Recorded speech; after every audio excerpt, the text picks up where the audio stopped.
everybody, and welcome to another episode of Bill Has Opinions. Our time is irrelevant, and we drink. That's what we do.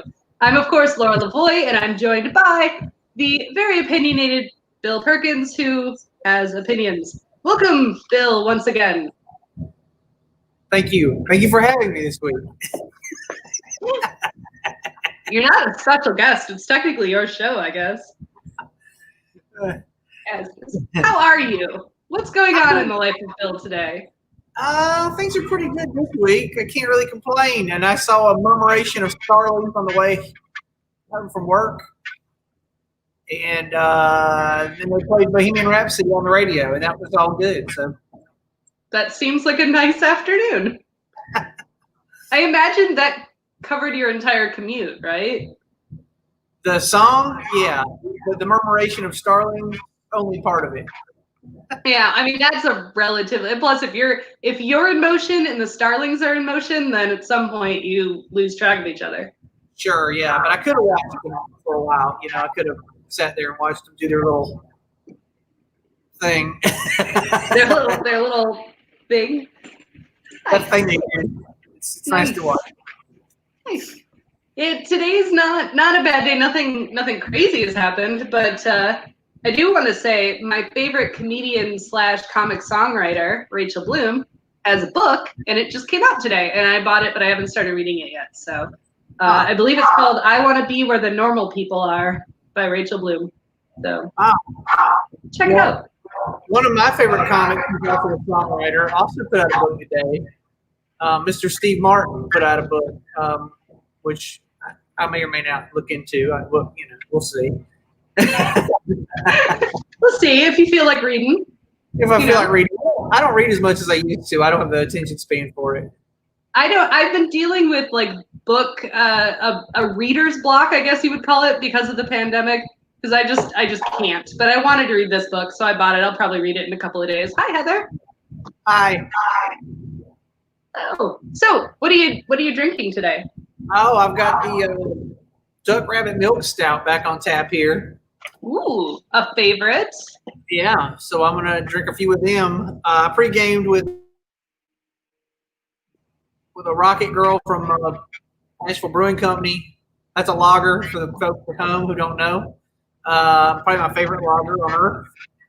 But yeah, I had one of those to pre-game before the show, and then now I'm drinking some Duck Rabbit Milk Stout out of the eastern part of North Carolina. Yes, Farmville, and it's probably one of the better milk stouts in the country, I would say. I like it. It is a very good one. I have on deck here one Atlanta beer. This is Atlanta Pretoria Fields Southern Hemisphere Light Ale. It is an Atlanta brewery, but Pretoria is a city in South Africa. So I have yet to figure, and it's called Southern Harvest. Actually, Southern Harvest. So I don't know why they're called Pretoria, but I will find that out someday. And then after that, I got this out of Michigan, New Holland Cabin Fever Brown Ale. It's very fall. Maybe maybe somebody moved there from South Africa. Maybe. I'm guessing they have South African ties, because I can't imagine most people are like, hey, the word Pretoria is a great word. Let's do that. Everybody likes that. I mean, it is a good word. It's just an all-around good word, but it's a very light ale. It's like your Rocket Girl that you just had. It's very light. It's very delicious. All right. And as Heather says, it looks yummy. Heather, what are you drinking? We'd love to hear it. We'd love to hear what everybody's drinking. All right. So while we get underway, the topic of today's show, we put it smack in the middle of the holiday season between Halloween and Christmas, because we wanted to cover a lot of ground. So today we're talking about holiday specials. Bill, what do you have to say about holiday specials? I was very attached to when I was younger. I guess I've got traditions of things I like to watch over certain holidays nowadays, but I'm not as stuck on it as I used to be. As we all might have heard this year, CBS did not air any of the Peanuts stuff, or they're not going to because somebody else bought the rights or something? Is that what happened? Yeah, it's streaming on Apple TV only, but apparently it's available for free. So people who are freaking out can still watch it. They just have to stream it online. So you can go. You don't have to purchase a subscription to Apple TV. You can just go log in. You have to give them your email address probably. I assume I haven't tried. I own the series. I own them all, so I don't need to. Yeah. So also you can buy them. Yeah, you could purchase them. People were doing the same thing about Harry Potter the other day. I remember reading somewhere where somebody's like, "Oh my God, they took Harry Potter off of streaming," and I'm like, "Relax, it's on Sci-Fi every weekend." Right, exactly. If you want to watch it, you can. Just like Lord of the Rings, it doesn't matter. I saw a box set of the entire series for less than $60 at Target. So, like, you could do that also, and you could watch them forever, right? You could. I don't know who these people are that are that invested in like wanting to watch it every weekend anyway. Like, right. I knew someone who used to play herself to sleep every night by listening to the Harry Potter books on tape. And she would fall asleep, and then when she'd wake up the next morning, it'd still be playing. So then the next night, she would rewind it back to the part that she remembered and do it again. And she did that every night forever. Yeah, that seems. I will say, my ex-wife used to watch. She only had like 3 movies that we would watch over and over and over again, right? Like we would watch A Few Good Men, and The Pelican Brief, and Jurassic Park. One of those 3 movies we would watch over and over and over again every weekend. I think she'd fall asleep to them. Is what she was like. I'll just watch the movie I already know, so I'll fall asleep. And to that end, she would say, "Well, which one of these 3 movies do you want to watch?" And I didn't really want to watch any of them because I'm not the kind of person who likes to watch the same shit over and over and over again. I mean, I do like watching something annually, maybe, but not like every week, right? But the most bearable of those 3 to me was Jurassic Park. So I've seen Jurassic Park probably 450 times and can quote it from like beginning to end now because of that. That's the experience I have with that. And that's kind of how these holiday specials work sometimes. Is you've seen them so many times, you memorize the lines, and I guess that's the thing. There's a fondness to repetition, and I guess that's what traditions are really, right? It's like a comfort in doing the same thing you did last year. So I see the why people are into that, but at the same time, I'm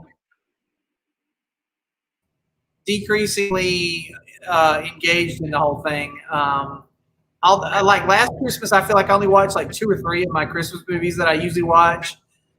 And I didn't really feel the worse for it, because there was new stuff too, though. I guess there's always new stuff coming out. So we will talk about those because there's a whole category of new Christmas that. Yeah. So, but anyway, I guess when you say holiday specials, like the Peanut stuff is really that, and then those stop motion things from the 60s are the 2 things. The Rankin Bass specials, yeah, that's the stuff most people think of. Although there's a special place in my heart for the Paul Lynde Halloween special. If you've not seen it, the entirety of it is on YouTube. And it was the weirdest I don't know whose idea this was. Somebody was high as a kite, and they said, "Hey, I'm all coked up out of my brain, but what if we got Paul Lynde, the center square from Hollywood Squares, what if we got him to host a Halloween special?" And we have Margaret Hamilton from Wizard of Oz, and also Richie Poo from H.R. Pufnstuf. Oh my God. As special guest witches, and also the TV debut of the rock band Kiss, all in the same special. Wouldn't that oh my God, I'm writing this down. I need to watch this. If you haven't seen it. I have not. Oh, it is an absolute mind fuck. It's like so absolutely bonkers. Like you can't believe that this ever aired. My goodness. And Paul Lynde, of course, was like probably the first really like out and proud gay man in Hollywood, right? Like, I mean, like didn't make any beans about it. Who he was, and that's why it was funny, was because he would just, he would say things, and he would just say them and not worry about what the repercussions were, and entertaining as heck. Although I've since heard that, like, privately he was a horrible person, but he's an entertaining horrible person. So I guess, I don't know. We'll come back around to that maybe eventually. Yeah, I mean, we probably have a whole show of that, really, because I think there's a lot of, like, the people, the art versus artist, like, yeah. I enjoy the art, but the artist is just an asshole, so. Yeah. But that's a different conversation. But I would say for holiday specials, like, we're in a unique position, being Gen Xers, even though we're that tiny little generation. Like, our childhood, we grew up on the Rankin Bass specials and the Peanut specials, and that meant, so, like, that was something that was just part of our generation and incredibly important to us. Like, all of us know every part of Rudolph the Red-Nosed Reindeer, and even some of the more, like, the less popular ones, like Year Without a Santa Claus, became super popular in the last, couple decades or decade. But I remember watching that when I was a kid, and all of a sudden it became huge, and people were like, "The Snow Miser, I love him." I don't actually remember that. I don't remember seeing it growing up. I remember there was one, unless I'm mistaken, there was another. Was there a third one that was also about, like, Santa Claus when he was younger? There's a whole bunch, but one of them, the one that, yes, that is Santa Claus is Coming to Town. Okay. Where he meets the snow wizard who teaches him how to be. Yeah, that's the one you're thinking of, and that was a big one when I was a kid. Okay, I remember that one, yeah, because Santa Claus was young and he had red hair, and he was raised by elves, I guess, or something, right? Dingle Kringle or something like that. Yeah. Yep. Yep. And his wife's name was Jessica, and I think for Gen Xers, like, that's just canon. We believe that Mrs. Claus's first name is Jessica because of that. But I don't think that had anything to do with anything. They just picked a name out of a hat. They're like, Jessica Claus. And that's a pretty Gen X name, honestly, is it not? Like, yeah, I mean, it'd either be Jessica, Jennifer, or Heather. Those are the options. Or Kelly. I had a lot of Kellys in my class also. Yeah. I mean, to be honest, Laura was a huge name in the 70s, so there were a lot of Laura, Lori's, Laurens, any combination thereof, so. Yeah. But that's anyway, how girls' names go. Anyway. Holiday specials, yeah, I definitely watched it. Then there's a lot of things that are not actually holiday special, but they're things we, I guess, over time have made holiday specials, right? Like, yeah. So, I mean, like, for me, so you have those movies that you, like, have to see during this season, right? And, like, Halloween movies, obviously we mostly watch horror movies, right? Although I was visiting with Laura back before Halloween, and she doesn't like scary movies. She likes spooky movies. Or just fun Halloween romps. Okay. So that makes it hard for you to find. I mean, there's probably a good 10 maybe, and then that's about it, right? Or that kind of thing. It's like, although now I regret that we didn't watch the Paul Lynde Halloween special. We could have totally watched that. I should have brought it up. I should have said, hey, what you need to watch is, and then there's another one. There's another Halloween show that I've seen clips of, but I haven't actually watched the whole thing of. That had Tim Curry singing. Oh, yeah, The Worst Witch. Okay. I have not ever seen that either. I've just seen the clip of Tim Curry singing about Halloween. So I probably need to watch that at some point. Yeah, The Worst Witch starring Fairuza Balk, if I remember correctly. So. All right. So those both look campy and crazy.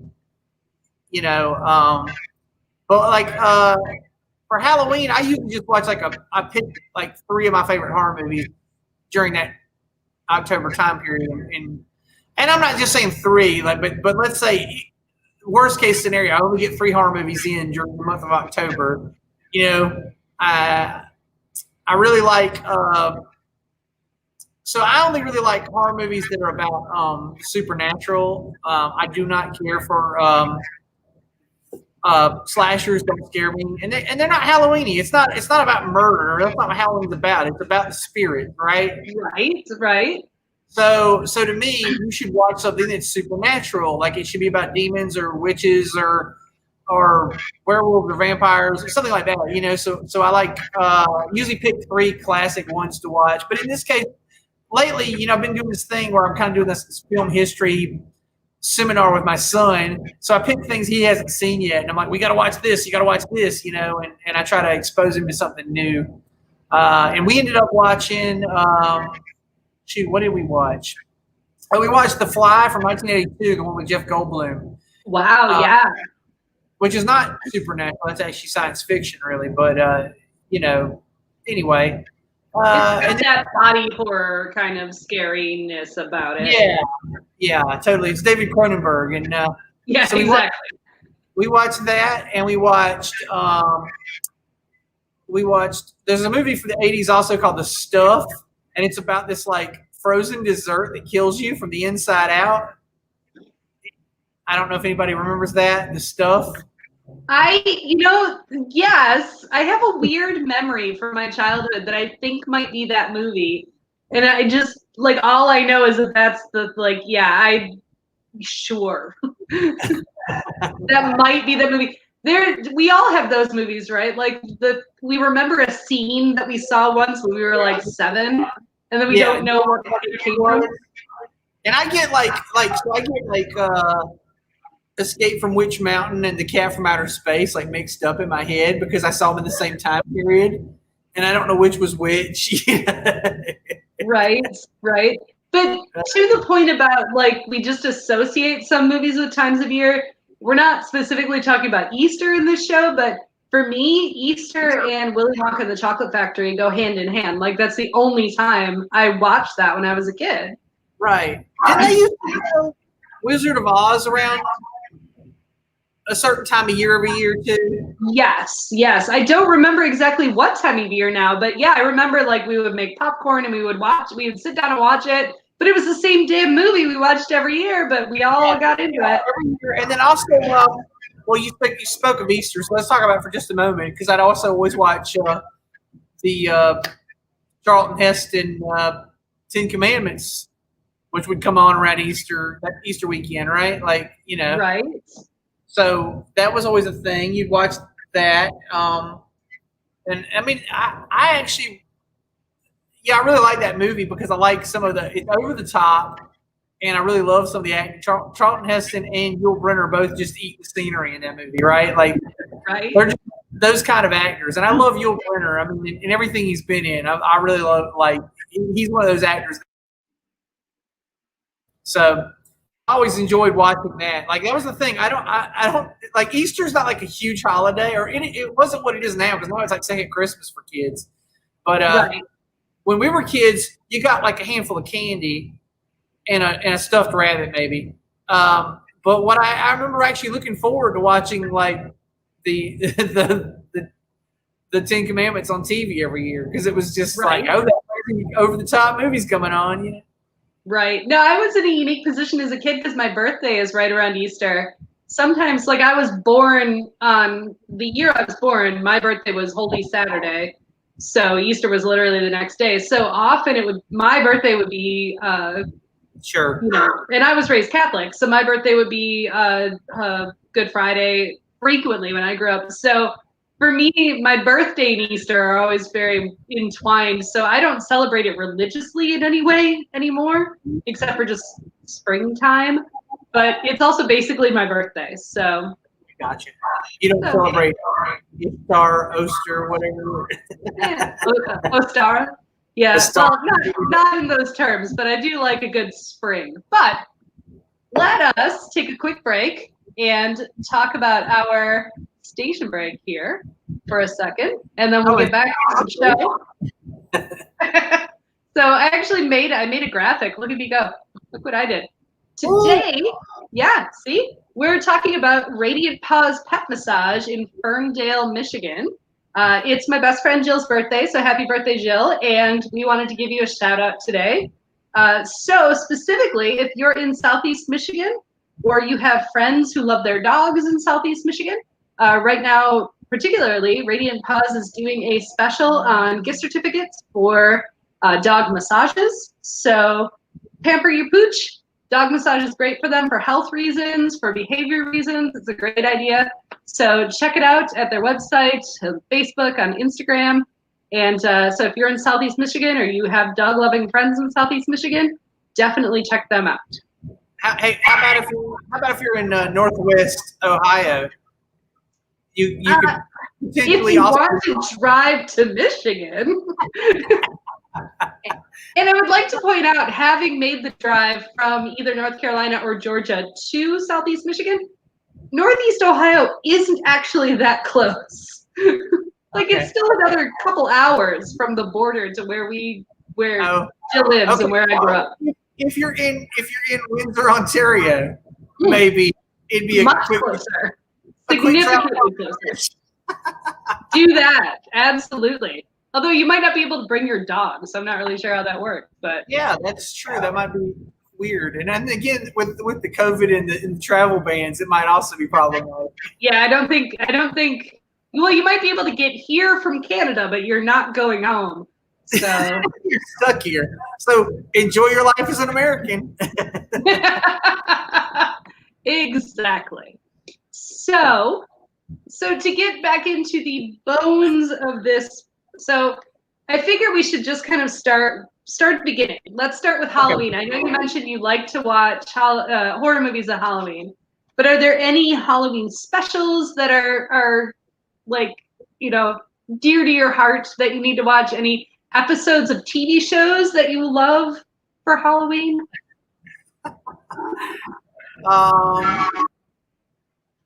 I'm trying to think if there are any. I don't know that I do have that, but I know that is a thing for you. So why don't we talk about that for a minute? I do. So I actually, every year I watch a couple of episodes from TV shows, beloved TV shows from their Halloween episodes. And the one, actually I only have 2 on the list, so it's not as bad as it could be. Okay. But one is from the series Community. And it was from season 2, an episode called Epidemiology. And it is freaking hilarious. And you don't even need to watch the rest of the series if you just want to get some Halloween on. It's just stupid funny. It's zombies and it's just hilarious. It's well worth watching. And the other one is my favorite show, Crazy Ex-Girlfriend. Rachel Bloom's book came out today, which is why I'm wearing the shirt. Crazy Ex-Girlfriend season 4, an episode called I'm So Ashamed, which actually has the special guest star Kathy Najimy from Hocus Pocus. So it's fun on all levels. It has also I did, yes. Good stuff. And as Heather says, though, and I agree, I think you agree with Heather, The Simpsons Treehouse of Terror. Actually, I always tell people this. Treehouse of Terror was actually still good for 3 or 4 years after The Simpsons quit being good in general. Yeah. Once Treehouse of Terror started getting sucky, then I knew The Simpsons were just done. Yeah. I don't know when this was, 2014 or something. I was watching it. Treehouse of Terror was also awful. First off, it started airing the second week of November instead of before October. And I was like, what's the holdup here? And then they aired it late, and then it got to where they started rehashing. I think they've done more than one episode about the monkey's paw, and I was like, oh, come on, are you out of material now? It's time to cancel the series when you're out of material. When you're rehashing old plot points. But Laura said she only had 2 Christmas Halloween episodes that she liked, but she's obviously forgotten that only a couple weeks ago she made me sit through a Halloween episode of Quantum Leap. That's true. What I will say is so this year, and I think this year, I'm going to just make this statement. I think a lot of us are going to watch a lot more holiday specials than we might have if it were a normal year and we were going out and doing things. So I think holiday specials are going to be a big deal. Yeah. I don't watch that every year. In fact, that was the first time I'd seen it since the last time I watched the series. So, but this year I made a whole list of Halloween episodes from various TV shows, and I watched all of them throughout October. So yes, I made you watch that, and I loved it. I just remember we could have also watched the Halloween episode of How I Met Your Mother, where he went to the Halloween party as a hanging Chad, and he was looking for the sexy pumpkin. Yes, I actually did watch that. And unfortunately, as a sign of the time, it was referred to as the slutty pumpkin, which again, should we do that? No, we should not do that. No, you shouldn't call her a slutty pumpkin. Because he doesn't, honestly, here's the thing. He didn't know whether she was a slutty pumpkin or not since he didn't get to go home with her. Like, exactly. Firstly, and secondly, even if he had and they had sex, that's not necessarily an indication of anything. And thirdly, like slutty is a judgment call on someone's behavior, and it's kind of it's bad. Like, because I don't know. Like, Exactly. I don't agree with it, except like I sometimes use the word slutty, but I use it as the positive thing. Like when I say it, because I see it as a positive. It's interesting to watch that because it wasn't that long ago, right? And you're watching it and you're cringing and you're like, why? And there are other jokes too. They're somewhat homophobic jokes and all kinds of things that you're like, really? And we watched this? Yeah, some stuff doesn't age well. You get to watch things and you're like, wow. Yeah, well. It does not. It does not. So yeah, those are the only two Halloween. But I had a whole list. I watched a ton of them, including that one, the Hanging Chad episode. I also made Matt watch talk about problematic but not. We watched 2 Cosby Show Halloween episodes, which when I was a kid were so freaking influential on me. And now, like, it was hard to watch. Like, I watched it, I was like, I have problems with this. Like, not for the content, but just that it was Bill Cosby. Right. You know what's going on in the background. Like, And it was still funny. It was fairly timely. There wasn't anything super offensive, just that it was Bill Cosby. And I'm like, I don't know that I can do this again. Yeah. I just feel icky.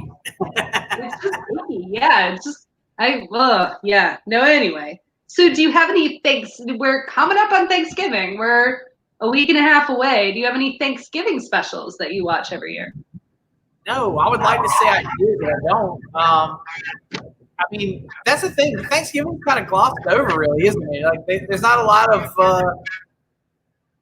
It's funny, for as important an American holiday as it is, that we don't care enough about it to write like really great songs or produce really great theatrics around it or anything like that. It's kind of crazy. Like, there's like a few things, and those stand out because of the few things, honestly.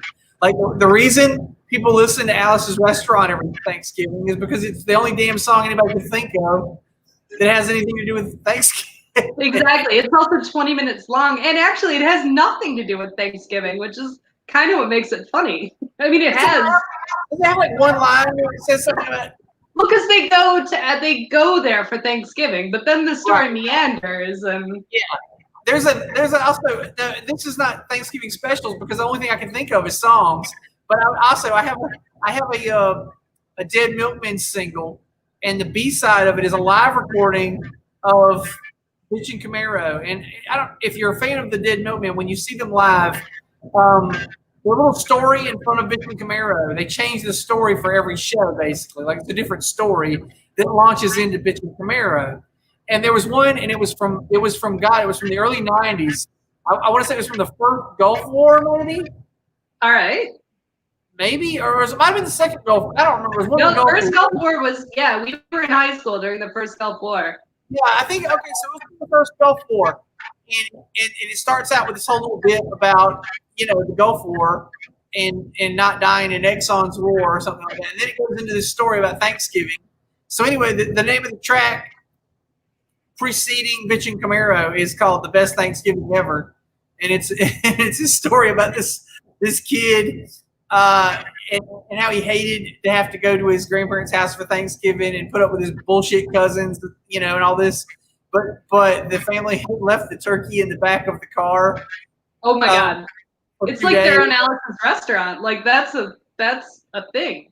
It kind of was, yeah. And they left the turkey in the back of the car for 2 days, and then everybody got salmonella, and and little Jimmy wouldn't dial 911 to help his family because he knew 911 was a joke, and right. And then at the end of the story, they're like, and what was? Oh, remember the car that we left the turkey in the back of? It was, what kind of car was it? Oh yes, It was a bitch. Yeah, it was. I get the story now. So anyway, that's neither here. That's not a Halloween special, but it is a thing I do. A Thanksgiving special, but it's a thing I do at Thanksgiving is listen to the 5 songs I can think of that have anything to do with Thanksgiving, and yeah. So, but there no, I don't know any movies or TV shows or anything that have anything to do with. I mean, I guess they had Thanksgiving on TV, but I don't remember specifically anything that like you go back and rewatch every year and go, oh yeah, we should watch that Thanksgiving episode of. I of course have some of those. You do. Of course I do. Take it away. I do. But more importantly, I think the one thing most of us, especially in our generation, remember is there are 2 different Peanuts Thanksgiving special stories, and they were sometimes played together and they sometimes weren't. But there was the Thanksgiving special where they make Thanksgiving and they have their little Thanksgiving dinner with the popcorn and like the M&Ms and like toast, which I know people who have done Thanksgiving dinner based on that. But then there's also one where they tell a very watered down version of the Mayflower. And they're all of the Peanuts characters are pilgrims on the Mayflower, and they all come over and they're, then they make friends with the Indians and they have dinner. So that exists. I vaguely recall it. I can recall the imagery of it, but I don't recall like the plot of it. Whereas, like the Great Pumpkin, I know the actual story, and the Christmas one about the tree. I know the story, but I don't recall the Thanksgiving one at all. Yeah, it might be time to rewatch it. You can check it out on Apple TV, I believe, for free. Yeah, for free, apparently. Yeah. But I have a short list of Thanksgiving episodes I watch. All right. Well, actually, I'm surprised this isn't on your list. The WKRP in Cincinnati episode. Oh, the turkeys can't fly or whatever. God is my witness. I thought turkeys could fly. I forgot all about it because it was that old. That's true. That's true. That was technically before our time. Like I remember it happening, but it was still like I was really young when that show was on, so it wasn't a show. Like, yeah, I watched the TGIF Friday sitcoms. Not that, but I do remember it.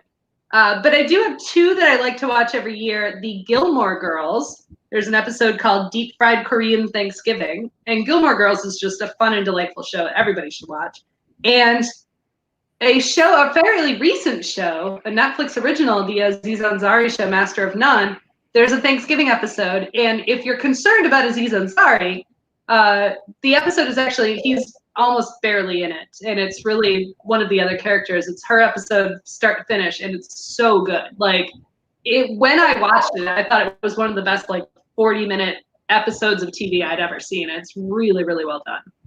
Okay. Well, I actually think Aziz Ansari was probably sort of falsely blackballed. And I don't think he's as problematic as people wanted to make out. I feel like he kind of absolved himself, although his career didn't exactly take back off. Mm-hmm. I agree with that. I think it was just it wasn't a good situation, but I don't think it was quite a villainous situation. I don't think he was a villain. I think he was guilty of, if nothing else, of just being, I don't know, not as proactive as maybe he should have, or something. I don't, Or yeah, But- or it's yeah. I'm sure he learned a thing or two, and he's a better person for it now, aside from the loss of the career. Right. Well, you know, you never know. He may. I mean, so many people have come back from things like that. I mean, who would have thought that Rob Lowe would have become a huge star again? Like, Right. so you just never know. Robert Downey Jr. Like, you just never know. Yeah, it's true. So I don't really have anything to say about Thanksgiving because I don't have a thing I watch on Thanksgiving. All right. Which, although now you do, because I just gave you a bunch of ideas. You should watch them Sure, this year. now I do. I'll watch all those. Especially this year when you're not going out and doing like bar Obviously. things. There's always that Detroit Lions special that comes on every year. Every year, yeah, noon on Thanksgiving Day, you can watch the Detroit Lions. There's this show that comes on, and it's like this football team that wears blue, and they lose a game, and it's the most endearing thing ever. It is. We watch year after year after year. No, actually, it's funny you bring that up because I'm doing National Novel Writing Month, like you do in November, and my story takes place in Southeast Michigan, but my timeline is 2015, and I was writing scenes for Thanksgiving, so I had to look it up, and we actually won the Thanksgiving Day game in 2015. So I was like, this is awesome. So you know what? Actually, Thanksgiving weekend used to be the rival game between Clemson and Carolina when I was a kid. I think it's still on the weekend, but it used to actually be on Thanksgiving Day. Oh. For years and years, and this is where we kind of relate. I do watch. At least I don't watch the Detroit Lions every weekend, but I do watch them on Thanksgiving usually and commiserate with you guys. Right. And I'm not a Detroit Lions fan, but because my friends are all from Michigan, I'm a de facto Detroit Lions fan. Like I don't really care for the NFL in general. So I if you ask me who I pull for, I'll say okay, Detroit Lions, I guess. But because I went to the University of South Carolina, I really I feel your pain is what I'm saying, because you know what it's like to pull for a team that never ever wins. or wins just enough to keep giving you hope that exactly. Because if they were just losing, if they only ever lost, you would be like, okay, to hell with it, they're never going to win. But they lose, but they win just enough to make you think, oh, this might be their year, and then nah, it's not their year, you know. And that's the same. The Gamecocks do the same thing. They like come out of the gate sometimes, and they'll beat Georgia, and you know, and some other like ranked team first thing in the season, and you're like, oh shit. And then like, oh, they're good. By game 3, though, they're like, yeah, to hell with it. To hell with it. So before we transition, because I want to save the bulk of the episode, although we got plenty of time. But I do think we would be remiss to say that one of the things like the Detroit Lions that is a Thanksgiving Day tradition are parades. Like, do you watch the parade, Macy's parade, or any other parade on Thanksgiving Day? Yeah, we actually go back and forth between the parade and the dog show. Like when the parade goes to the commercial, you watch the dog show for a few minutes, and then when the dog show goes to commercial, you flip back to the parade. Yes.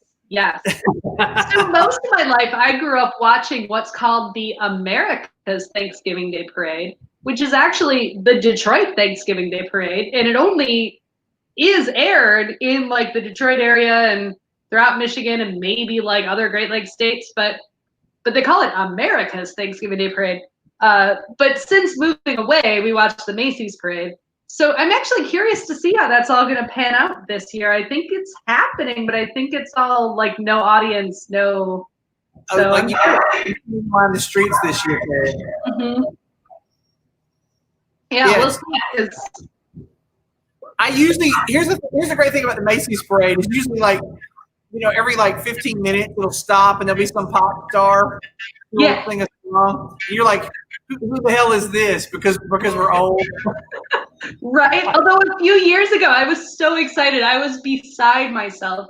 They had freaking Neil Diamond doing America. And I was literally like a teenage, like I wasn't even, Neil Diamond was not our generation, right? But I was like a teenage fangirl. I'm like, this is the best thing I've ever seen. Neil Diamond is awesome. Yay!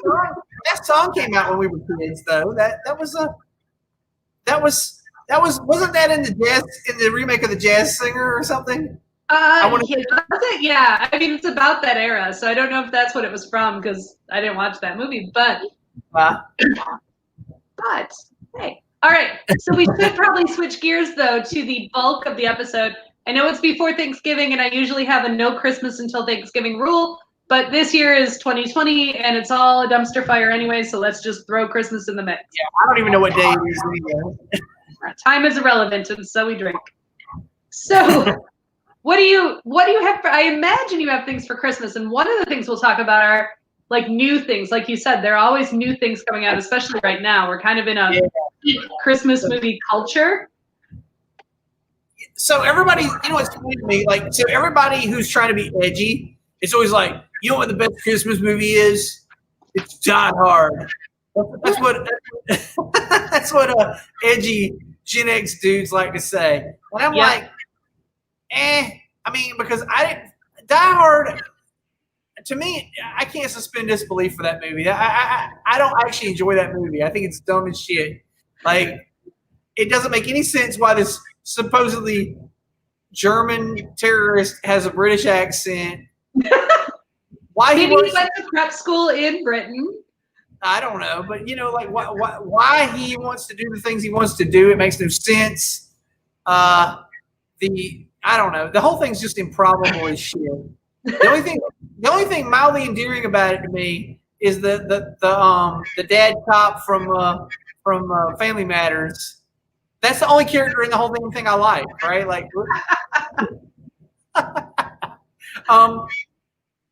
I do not watch Die Hard every Christmas. If you want to get edgy, I don't either. Just say this is a Christmas movie and push something weird as a Christmas movie. Gremlins. There's a Christmas movie. Yeah. Batman Returns. There's a Christmas movie. Edward Scissorhands. Oh yeah, yeah. Movie. For sure. And those are three that I really like. My go-to, my have to watch every year is Scrooged with Bill Murray. Nice choice. We don't want to scare the dickens out of people. I love that line. I mean, that's just a good joke all around. I mean, it's also the perfect dad joke, right? Right? No, I laugh every time he says it. That and then the bit, the character Buster Poindexter plays, the cab driver, who I think he's the ghost of Christmas Past, right? Yeah. Yeah, he takes him back in time, and he sees his when he's like 8 years old or something.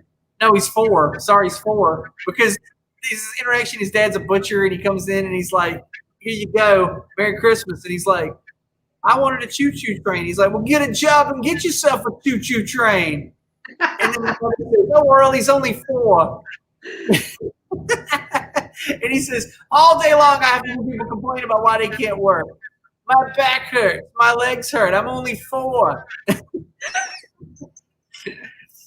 I don't know why, but that I lose it during that part. It's just hilarious. I think it's such a whole category of Christmas special, right? Could be encapsulated in A Christmas Story. Is the Charles Dickens A Christmas Story? Because I think it is the most well-known Christmas tale ever told, or at least since the Victorian era. So there's a whole category of that. And everybody's got a favorite one, and some people like the Mickey Mouse one, and some people like the Muppets, hands down. But for me, it's Scrooge. That's the version I. So yeah, I watch that every year. My wife likes to watch Love Actually, which I don't dislike. Well, so it's a bunch of little vignettes stuck together, right? And so the thing about it is there's parts of it I hate, but there's parts of it I do love. So it's kind of like this, like, I don't care for some of it, but I love the part about Liam Neeson and the little boy, like that vignette I like. The beautiful part about that is you know it well enough that you know when to tune in and tune out. Yeah, exactly. Like we'll go to the next. Like, there's a couple of characters in it that I'm like, yeah, I don't give a shit about these characters, you know. But yeah, oh, the Professor Snape and and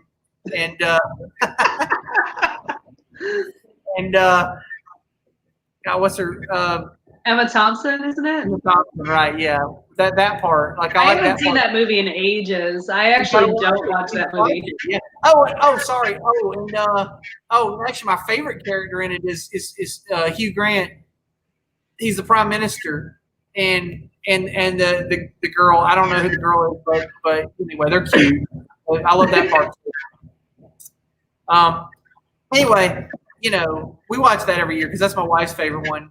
She likes that one, and then she likes the one about Jude Law and Jack Black and I don't think I know that one. what's it called? The Holiday. I'm sure I've seen it, but I haven't seen it in forever. Cameron Diaz and oh gosh, one of those British actresses. I don't remember. Anyway, they swap houses. They like Airbnb. Oh yeah, I remember. Yeah, like pre. Oh wait, we've got a random suggestion here. Santa Claus versus the Devil. Got to watch that one apparently. Is it better or worse than Santa Claus versus the Martians or whatever? And it doesn't matter really. Ultimately, Ginger Dead Man is another one I think that should be on anyone's list. Yeah, with Gary Busey. There's a whole series of those on Netflix, and there's actually one that. Then there's another one about like a haunted bomb or something, and then there's a crossover. It's like the haunted bomb versus the Ginger Dead Man or something. Yeah, for sure. Yeah, no, those the Ginger Dead movies with Gary Busey are as awesome as So it's about the same as the Santa Claus versus the Martians. So and here's an actually interesting. I actually very much dislike this movie, but I appreciate that people like it. Is Bad Santa? I can't watch it. I don't like it at all. Yeah. I think I might have seen it once. Because it's got the Gilmore Girl in it. That's the only reason you watched it, right? Yeah, actually, I didn't even know who she was at the time. When I watched it, it was long before I watched the Gilmore Girls. But yeah, that is now I'm like, oh yeah, oh my god, that was Lorelai Gilmore. Awesome. Right. But if you want to talk about let's talk about new Christmas movies a little bit. Look, real quick before we get to new Christmas movies, I have to just plug one of my all-time favorites, which is not a new Christmas movie because it came out in like '77, is Emmett Otter's Jug Band Christmas. Oh, I forgot all about that. Love it. If nothing else, for the music and the puppetry. It's a great movie. Oh, the music. Oh my god, because I used to watch that every year when I was a kid. We had HBO, and it used to come on. It was an HBO special, right? That Jim Henson made specifically for HBO. And I used to watch it every year, yeah. And gosh, what's the one song he's got about barbecue? Yeah, barbecue. It's I have the whole. Well, you can get the whole soundtrack on. We also owned the album, but we can get the whole soundtrack on Spotify, so you can listen to it. And yeah, there's some amazing music, and the performers and just everything is great. Plus the puppetry, like the puppetry is amazing. It's like we marvel at the Muppets, but I think Emmett Otter might have been like just even better because it was pre-Muppets. It just told a story. It's more like Labyrinth or something like that. Where it's just the story is basically O. Henry's The Gift of the Magi. Yeah, edited a little bit. So Emmett Otter and his mother live alone, and he really wants this guitar with a mother of pearl inlay on the fretboard or something, and she needs a new washtub. And so they do the whole, he's putting in this contest to get enough money to buy her a washtub and also like there's this great, because it's so 70s, right? There's like the bad guys are this rock and roll band from the other side of town, and it's the Nightmare Band, and it's just so good. It's If you've never watched it, watch it. If you have watched it, watch it again. The Nightmare Band sounds exactly like the Band of Demons in the Charlie Daniels Band song. Like they're funky and grimy. I swear to God, it's probably Dr. Hook is who it is. I bet you it's Dr. Hook. Yeah, I'm sure. Yeah, for sure. For the what were they called again? The Nightmare. What? No, in the Muppets. Yeah, they're called the Nightmare or something or other. No, in the Muppets, it's you're not. No, it's not. You're not thinking about the Electric Mayhem. No, I'm talking about the actual band. Dr. Hook is what. Yeah, you're right, and I don't remember what they were. You don't remember? So Dr. Hook was like this kind of like funk country band from the late '70s. That just kind of, like I said, they kind of sound like the demon part from Devil Went Down to Georgia. Right. Like every song they sang. Actually, Shel Silverstein wrote most of their lyrics. Right. So their songs were campy and silly, but they were funky and gritty, and I don't know, like that was their whole deal. Like that's how they sounded. I don't know how to explain it to you. Go listen to some Dr. Hook. Yeah. No. Yes, you are absolutely right, and that is correct. All right, so let's talk new Christmas movies, because I love tradition, but I also love being able to add tradition. And like now we do every year with all these new Netflix movies and stuff. So new Christmas movies, what do you got? Okay, so my earliest new Christmas memory is, of course, the Polar Express, which came out about 16 years ago, maybe, or so. I can't remember exactly now. I know my kid was little, and he's going to be 18 this month. So, yeah, it's something. But we watched that thing on a damn loop. I remember when he was like a toddler. Yeah. I don't love it. I'm not saying I like it. I'm just saying I remember it was a newer Christmas movie, newer to me. Obviously, if you're 18 years old, it's been around your entire life. But right. But that's one that's as someone without kids, I always found it creepy, but I understand its appeal. No, it is creepy. I'm with you. Like I actually agree that it's creepy. I don't like it. The something about it that is off-putting to me. The animation is human enough, but not human. So it's that uncanny valley thing. That's what it is. That's what's wrong with it. It's too real, but not real enough. Like right. Pixar does something when they do a movie. They make things look cartoony enough. Like they put texture in there that looks realistic, but then they make the characters look cartoony enough to not be off-putting to you. Right. And this movie tried to look real, but then not. And it comes off as like, it does the uncanny valley thing to your brain, and you're just like, I don't like it. Yeah, it's just weird. But anyway, I do remember that. And then I'm going to jump way forward to about 3 years ago. Netflix made this movie that's Kurt Russell as Santa Claus. It was like, so here's the thing. They had me at Kurt Russell. I absolutely adore Kurt Russell. I'll watch anything he's been in. And I watched this movie, and it's like a little bit of Gremlins and a little bit the Santa Claus and a little bit of Bad Santa, and all these things kind of mixed together. And it's campy, and it's like it's like the Paul Lynde Halloween special in a way. It's like somebody was high as a kite when they came up with this idea. Yeah. The Christmas Chronicles, right. Christmas Chronicles, yep. It is. But I loved it. It was so bad it was good. Like we were just laughing nonstop the entire time. Like you couldn't have a bad time watching this thing. I don't know how to explain it. Just if you haven't seen it yet, watch it. Watch it for sure. And the best part is I think it actually did start a movement that we'll see pan out over the next few years of sexy Santa Claus. Because when you cast Kurt Russell as Santa Claus, and like he has there's a whole Jailhouse Rock scene where he's like super sexy Santa Claus. Like people responded to that and they loved it. Right. So, and it worked in a way that Bad Santa didn't. Like, because I think Bad Santa was trying to kind of be sexy Santa Claus, but it was also Billy Bob Thornton. Yeah, exactly. No. That's a hard no, please. That's a hard no, but then you see Kurt Russell as sexy Santa Claus, and everybody's like, for sure. Yep. And as Heather is reminding us, and I was about to say this, there's a Christmas Chronicles 2 coming out next week. Did you not know this? I think, whoa, scoop, we scooped you. I did not know. No, You that's did not awesome. know. Yes. That is so good. Well, if you have not seen it, I won't give you the big reveal because there was a big reveal at the end of the movie. Yes. The next movie is going to be about, or at least incorporate that more. So. Oh yeah, awesome. Yeah. Well, I'm looking so forward to it. We will watch it. Oh, and speaking of new Christmas movies, apparently there's a new Christmas movie that has Dan Levy in it. Oh, is there? Because I'm on board.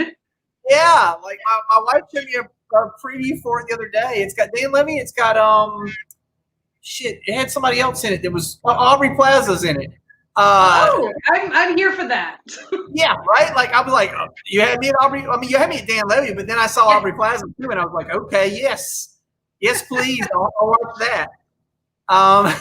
So that's new. I don't know anything about it because it hasn't come out yet. It's supposed to come out this coming week, I think. But yeah, what else you got for like new Christmas things that everybody's crazy about? I have to give a shout out to Netflix, but Netflix also is taking on, like, they took the cheesy Hallmark Christmas specials and amped them up with a better budget. So they're still cheesy as hell, but anything with a prince. So Netflix has done several Prince. Well, there's the Christmas Prince 2, and Christmas Prince 3. They're dumb as hell. They're so stupid, but they are so much fun to watch. And then they did the Christmas Switch, where Vanessa Hudgens, there are two of her, so for some reason, and there's a prince somehow. I don't know. It's all weird. But now they're doing a Christmas Switch 2 comes out this year. So, and now there are 3 of them. What is it? So wait, is it just Freaky Friday but on Christmas?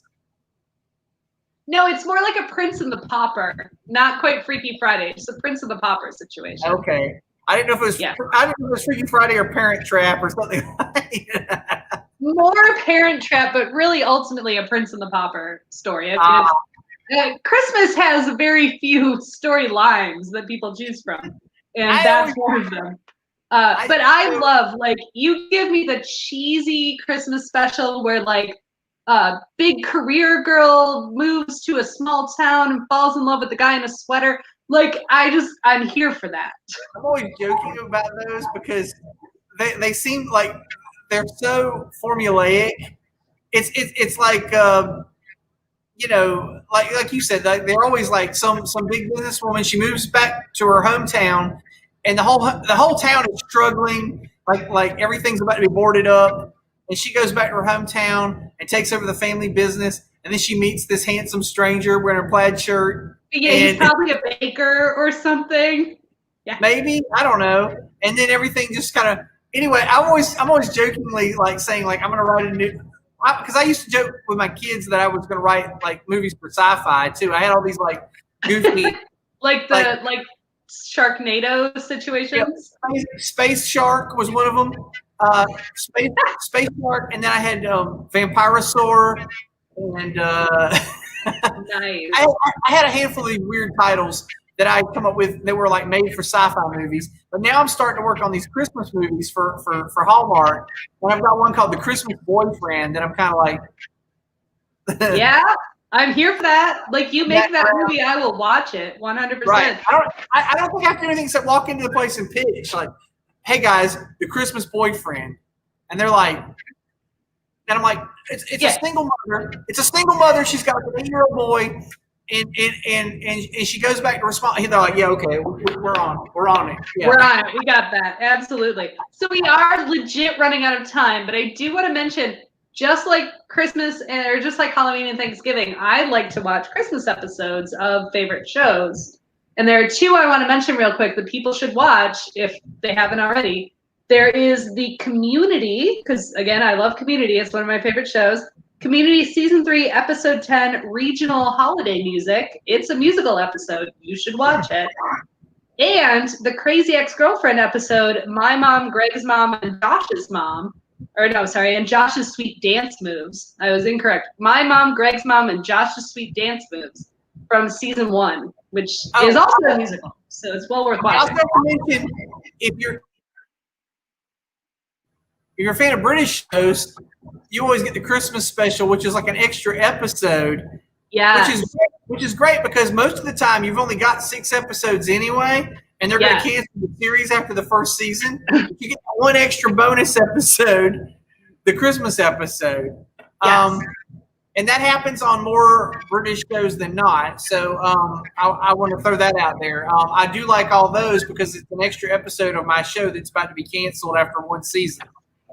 Or 2 seasons, whatever. British shows they don't run like The Simpsons. They don't have 58 seasons of a show, except for Doctor Who, which they could cancel, and I would be okay with. Good. That's another show, and I do not have time to get into that. So yes, we are. I do have a mailbag question for you, Bill. We are into that part of the episode, and we have a mailbag question. Oh. Here it is.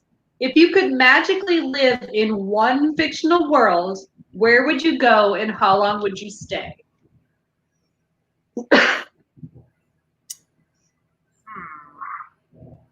One magical world. Man, that's a toughie. It really is. This might even be its own show, frankly. And honestly, I think it's too much. It's too much to answer in one show. You just have to make that a theme. We'll have to revisit that and talk about that. Fantasy Worlds will have to be a show that we will revisit in the future. And I'm sorry I'm not getting it right, but that's where we're going with that. That's a whole show. I'm writing that down because it's a great idea. Next season on Bill Has Opinions. The 2021 season of Bill Has Opinions. Absolutely. All right. So, Bill, things that are extra. What do you got for us this week? Things that are extra this week. I want to talk about everybody's losing their damn mind because Baby Yoda ate some eggs on The Mandalorian a couple weeks ago. And people are calling it like genocide and all this stuff, you know. I mean, first off, for it to be genocide, he would have to have the intent of wiping this species out of existence. Secondly, I mean, he only ate like 4 eggs out of 20-something. I mean, I get it. Like, it would be, I could get it more if it was anti-abortion people getting upset about it because they're like, it's more of an abortion really than a genocide. This frog lady, yeah, there's four eggs. She's not going to get fertilized because Baby Yoda ate her eggs. But I mean, he's just hungry, and I don't think we've ever seen the Mandalorian actually, except for that 1 cup of broth. The dude's never bought him anything to eat. So, you know, he makes do. Like, honestly, like, he's doing the best he can. And the Mandalorian, in his way, is doing the best he can because he's not a father. Like, he doesn't know what the fuck this species eats. He doesn't know what's poisonous to it or whatever. Apparently, nothing is the answer to that. Right, because he'll eat spiders and frog eggs and whatever he can get his hands on. Yeah, whatever he can shove in his mouth, he basically will eat. Well, so, and that's my point. He's a fucking toddler. This is a 50-year-old toddler. What anybody else that ever had toddlers, they're gonna shove everything they find into their mouths. They'll eat their own poop. They don't care. Like, they really don't. You know. And that's why I don't have children. Yeah, because it's disgusting. But I mean, I'm telling you, like, people are losing their shit over this, like it's fucking real. It's a work of fiction. You don't love it, turn it off if it really bugs you that much. And if you want to get outraged about something, there's a whole lot of shit going on in the world worth getting outraged about. Baby Yoda isn't it. That's fair.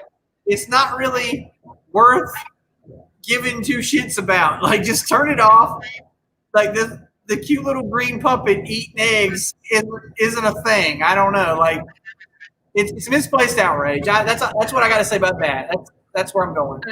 I agree with you. I am on board. As much as I love The Mandalorian, I love Baby Yoda.